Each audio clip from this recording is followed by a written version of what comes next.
네, 오늘은 역대가 아니고요. 에스라 4장 1절에서 10절까지 말씀입니다. 에스라 4장 1절에서 10절까지 말씀 함께 살펴보겠습니다. 구약 성경 714쪽, 715쪽 근처가 되겠습니다. 제가 먼저 읽겠습니다. 사로잡혔던 자들의 자손이 이스라엘의 하나님 여호와의 성전을 건축한다 함을 유다와 베냐민의 대적이 듣고 스룹바벨과 족장들에게 나와 이르되 우리도 너희와 함께 건축하게 하라. 우리도 너희같이 너희 하나님을 찾노라. 아수르 왕 에살핫돈이 우리를 이리로 오게 한 날부터 우리가 하나님께 제사를 드리노라 하니 스룹바벨과 예수아와 기타 이스라엘 족장들이 이르되 우리 하나님의 성전을 건축하는데 너희는 우리와 상관이 없느니라. 바사왕 고레스가 우리에게 명령하신 대로 우리가 이스라엘의 하나님 여호와를 위하여 홀로 건축하리라 하였더니 이로부터 그 땅 백성이 유다 백성의 손을 약하게 하여 그 건축을 방해하되 바사왕 고레스의 시대부터 바사왕 다리오가 즉위할 때까지 관리들에게 뇌물을 주어 그 계획을 막았으며 또 아하수에로가 즉위할 때에 그들이 글을 올려 유다와 예루살렘 주민을 고발하니라. 아닥사스다 때에 비슬람과 미드르닷과 다브엘과 그의 동료들이 바사왕 아닥사스다에게 글을 올렸으니 그 글은 아람 문자와 아람 방언으로 써서 진술하였더라. 방백 르흠과 서기관 심세가 아닥사스다 왕에게 올려 예루살렘 백성을 고발한 그 글에 방백 르흠과 서기관 심세와 그의 동료 디나 사람과 아바사 사람과 다블렛 사람과 아바세 사람과 아렉 사람과 바벨론 사람과 수산 사람과 대해 사람과 엘람 사람과 그 밖의 백성 곧 존귀한 오스나빨이 사마리아 성과 유브라데강 건너편 다른 땅에 옮겨둔 자들과 함께 고발한다 하였더라. 네, 성전은 우리가 자주 언급했듯이 하나님의 임재의 상징입니다. 그분의 백성이 자신들의 존재 이유를 확인하는 그런 거룩한 표지라고 생각할 수가 있겠죠. 그런 성전이 다시 세워지기 시작하자 곧바로 방해가 일어납니다. 성전이 세워질 때마다 세상은 그것을 막으려 합니다. 역사를 통해서 그리고 현실을 살아감에 있어서 우리가 직접적으로 체험하는 것입니다. 당시의 그 시대상 정치적인 그런 배경을 알게 되면은 이런 반복적인 일들이 어쩌면 우리가 쉽게 이해할 수도 있습니다. 당시 사마리아 사람들은 성전 건축에 자신들도 동참하겠다라고 지금 외형상으로는 선의의 손을 지금 내민 거죠. 그런데 유대 그 귀한 공동체는 그들의 도움을 거절했습니다. 그들이 부정하다고 생각했기 때문이죠. 실제로 또 하기도 했고요. 그것에 대한 그 앙심으로 유대인 성전 건축을 지속적으로 방해할 수도 있었겠다라고 인간적인 추측이 가능합니다. 우리가 그냥 현실상에서도 누군가 나랑 친하지 않은 사람이라고 해서 그 사람이 나에게 베푼 호의를 그렇게 단박에 거절하게 된다면 그 사람이 기분 나쁠 수도 있지 라고 우리가 생각할 수도 있는 거거든요. 지금 그런 관점에서 이 상황을 적용해 본다 한다면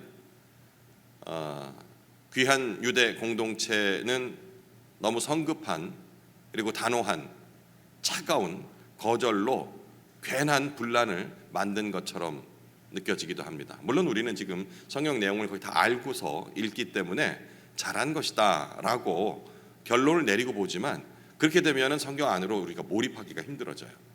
지금 현상에 비슷한 상황을 만들어 놓고 내가 그리고 내가 상대방의 입장이 됐을 때라고 적용을 해보면 전혀 다른 생각을 하고 있다는 사실을 깨닫게 될 때가 많거든요.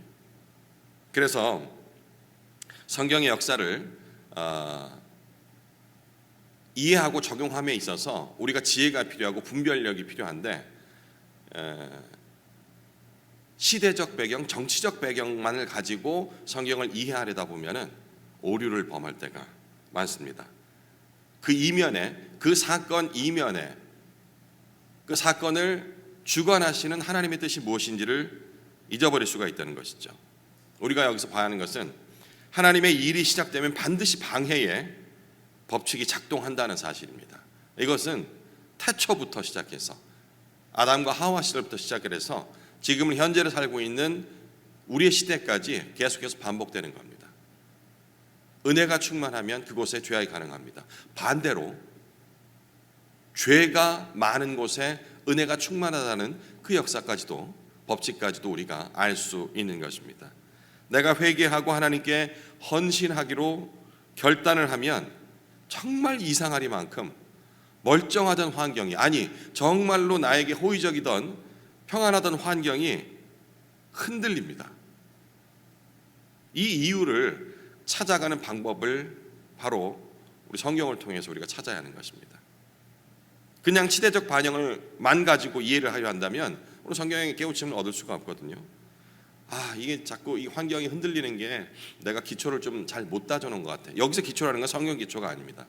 삶의 기초, 인간관계, 그리고 재력, 나의 힘, 이런 것들을 제대로 갖추지 못해서, 내가 힘이 없어서, 혹은 내가 처세술이 좀 빈약했던 것 같아, 상대방 비율을 좀 잘 맞추고, 그리고 또 직장 생활 하게 되면은 직장 상사의 어떤 비율도 좀 맞추고, 이런 처세술이 있어야 되는데 그게 좀 약했어.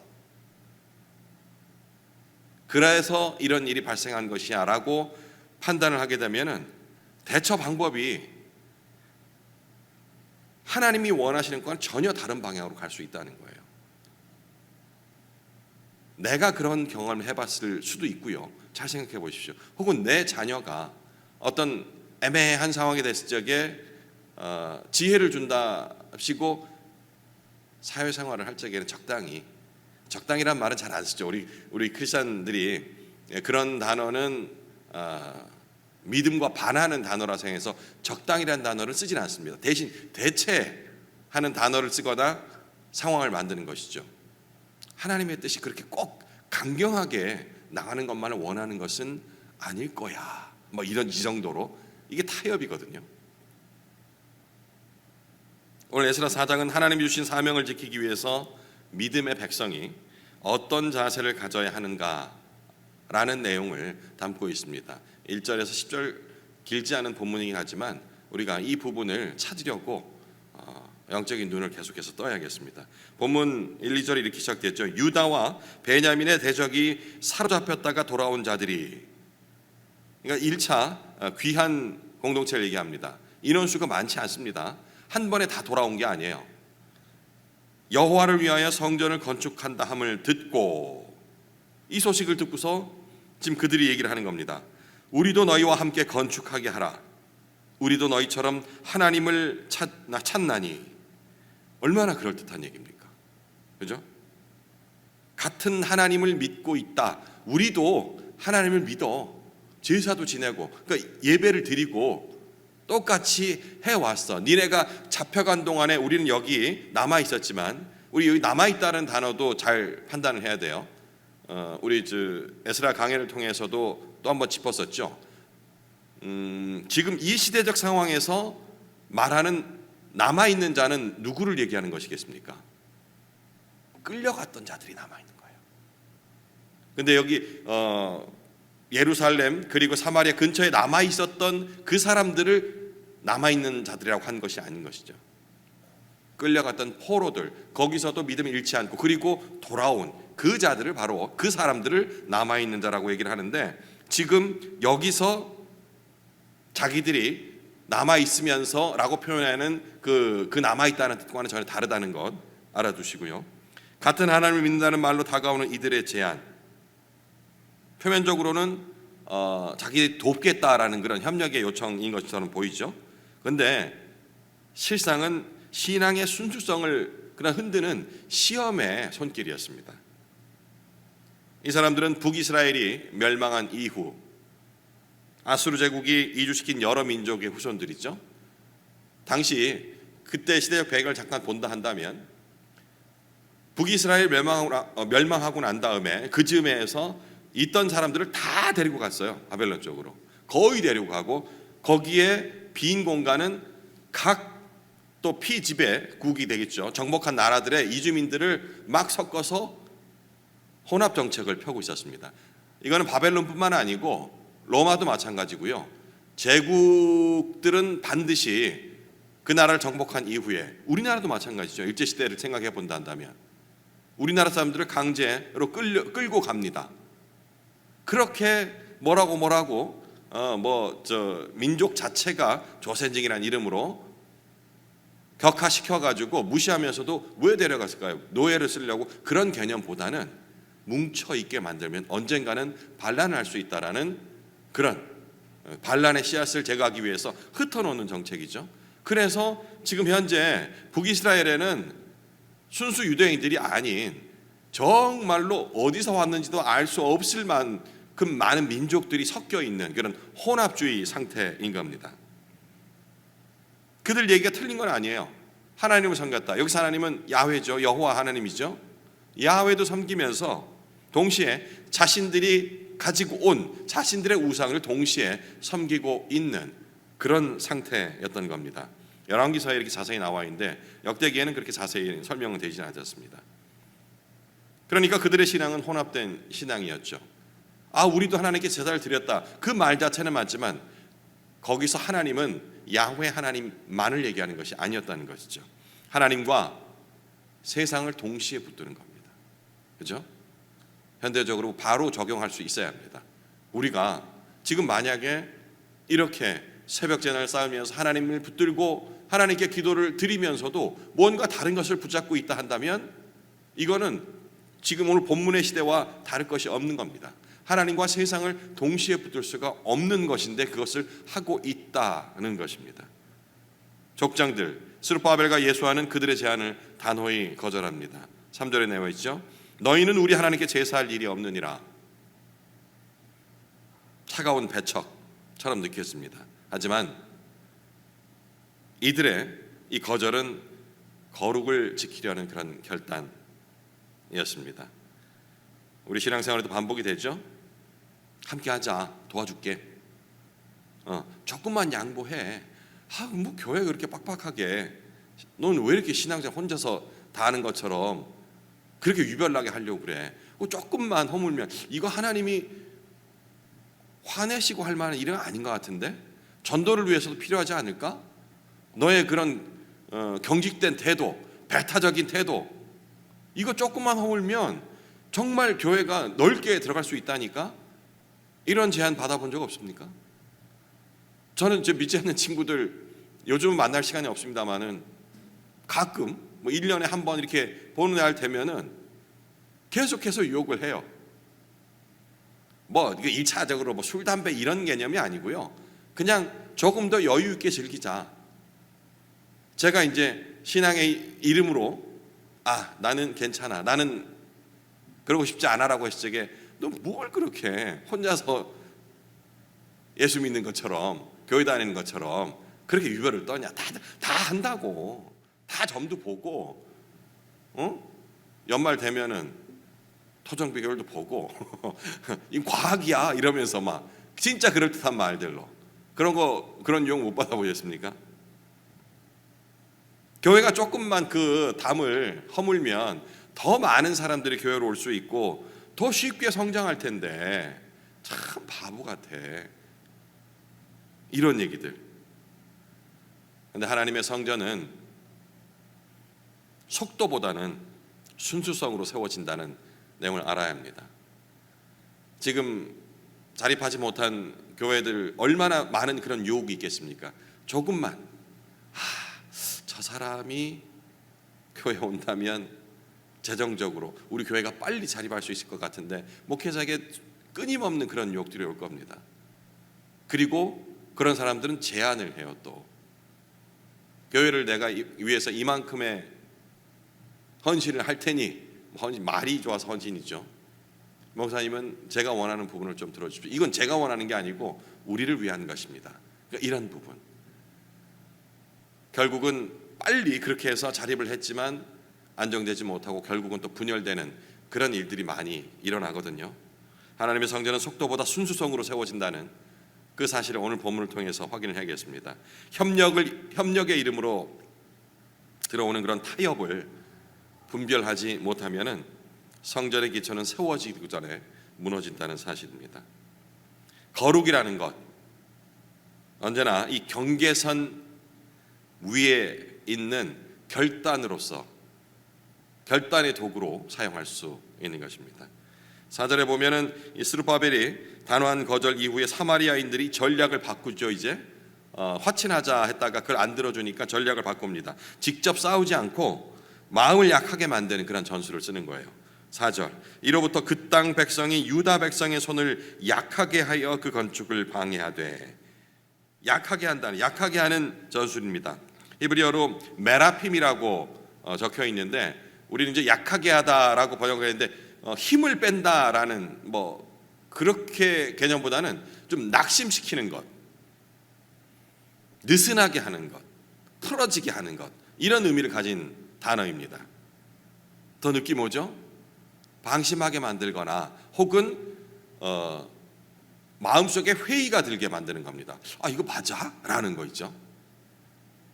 칼이 아니라 두려움과 피로함으로 지금 전술을 바꾼 겁니다. 야, 너희가 그렇게 힘들어 성전을 지어봐야 무슨 소용이 있겠어. 나라가 독립한 것도 아니고. 지금은 그럴 때가 아니라니까. 왕이 허락하지 않으면 결국은 다 무너지는 거야. 여기서 왕은 세상 왕입니다. 이런 말들이 그들을 낙심하게 하고 회의감에 젖게 만듭니다. 교회를 향한 가장 무서운 공격은 폭력, 억압이 아니라 바로 낙심이라는 것이죠. 이 악은 소리를 높여서 반대하기보다는 아주 은밀하게 슬그머니 우리 마음속에 피로와 불안을 퍼뜨립니다. 이렇게 되면 사단이 굳이 크게 일을 하지 않아도 스스로 무너지게 되는 거죠. 이미 마음이 무너졌기 때문에. 5절, 바사왕 고레스 시대부터 바사왕 다리오가 즉위할 때까지 관리들에게 뇌물을 주어 그 계획을 막았으며 약 한 16년 동안 지금 이 일이 중단되는 겁니다. 16년, 하나님의 일인데, 하나님께서 기뻐하실 일인데 왜 하나님께서 16년 동안 침묵하고 이들의 이 악행들을 교미한 술수들을 그냥 놔두고 계시는 걸까요?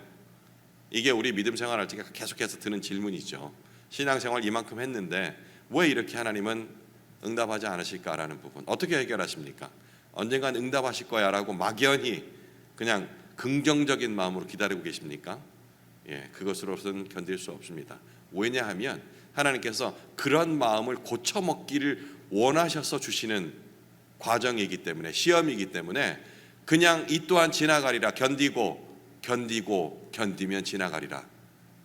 견디고 견디는 것, 그냥 잊어버리고 무시하는 것을 하나님께서 원하시는 것이 아닌 것이죠. 내 마음 자체가 온전히 정결하여지고 깨끗하여지고 방향이 돌아서는 그때까지 이 상황을 계속해서 유지해 나가신다는 겁니다. 하나님께서 일을 이루시는 시간표에는, 하나님의 플랜 속에는 형통함만이 있는 것이 아니고 방해의 시간도 반드시 포함된다라는, 그것이 하나님의 시간표라는 것을 알아야 합니다. 하나님의 시간표가 쭉 이어지다가 내가 뭘 잘못했다, 아니면 주위에 뭐가 잘못돼서 스톱되고 방해의 시간이 이어지는 것이 아니고 형통의 시간과 방해의 시간이 전체가 다 하나님의 시간표라는 그 사실을 우리가 알아야 하는 겁니다. 고레스가 하나님의 도구였으면 분명합니다. 하지만 그의 칙령 하나로 모든 것이 끝나는 것이 아니라는 사실이죠. 정말 기적과도 같은 일이 시작되었지만 그것이 끝이 아니라는 사실. 다리오 왕이 됐을 때 그때서야 성전은 다시 세워집니다. 하나님의 계획이 어떤 인간 왕, 절대 권력자의 말 한마디로 그냥 이루어지는 것이 아니라는 사실을 말씀하시는 것입니다. 우리가 하나님을 믿는다는 것이 결과가 빨리 나오는 그런 신앙이 아니라 하나님의 때, 하나님의 타이밍을 신뢰하는, 그것이 바로 하나님 기뻐하시는 신앙이라는 모습을 여기서도 볼 수 있습니다.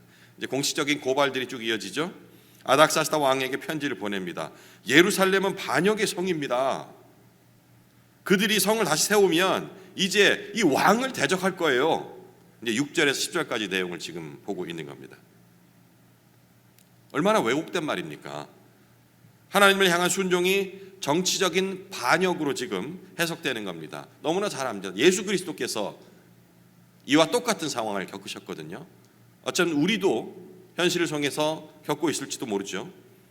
이런 주장에 스룹바벨과 모든 족장들과 먼저 왔던 포로 귀한 공동체, 이들 백성 아무 대답을 못합니다. 이런 상태가 16년 동안 지속되고 있는 거예요. 하나님께서 침묵하시는 듯한 그런 시간, 이 끝나지 않을 것 같은 방해의 시간을 하나님은 말씀드렸다시피 다리오 칙령을 통해 마무리하십니다. 오늘 본문은 나오진 않습니다. 이제 6장, 오늘 4장이죠. 한 2, 3일 정도 뒤면은 확인하시게 될 텐데 6장 12절에 이렇게 적혀 있습니다. 6장 12절, 성경 갖고 계시면 다 찾아보시면, 만일 왕들이나 백성이 이 명령을 변조하고 손을 들어 예루살렘 하나님의 성전을 헐진대 그곳에 이름을 두신 하나님이 그들을 멸하시기를 원하노라. 지금 이 다리오 왕이에요. 이방의 왕이에요. 마사왕. 나 다리오가 조서를 내렸으니 신속히 행할지어다 하였더라. 네. 세상은 교회의 헌신을 어떻게 폄하하냐면 편협함이라는 단어로 교회의 헌신을 폄하시킵니다.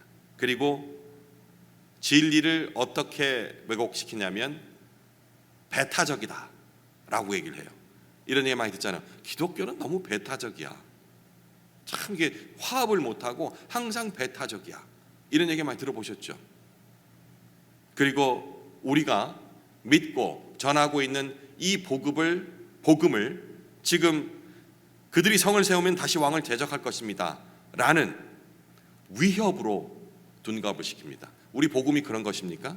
그런데 역사를 보면은 약간의 책임감도 느낍니다. 하나님의 이름으로, 예수 그리스도의 이름으로 십자가를 들고서 행했던 많은 세상을 향한 위협들, 복음은 그런 것이 아닙니다. 만약에 그런 것이었다 한다면 한 방에 예수님이 오셔서 이 땅에 로마를 엎어버릴 수 있지 않습니까? 그렇게 세워졌다면 이 복음은 어찌 보면 그들의 입장에서 위협적인 것입니다. 하지만 복음은 그런 것이 아니지 않습니까? 그들을 구원으로 이끌 이 메시지를 칼과 창, 힘으로 전한다는 것은 모순인 것이죠. 그래서 예수님은 그러한 힘이 있음에도, 하나님의 아들임에도 힘 없는 것처럼, 하지만 그 가운데 진정한 힘을 가지고 그들에게 복음을 전파했던 것이죠. 하나님의 일은 결국 그분의 신실하심으로 완성이 된다는 사실을 기억해야겠습니다. 에스라 4장은 성전이 세워지기 전 16년이라는 긴 어둠의 기록처럼 읽혀집니다. 하지만 실은 하나님이 침묵 속에서 성전을 지금 완성해 가고 있는 과정이라는 믿음이 우리에겐 필요합니다.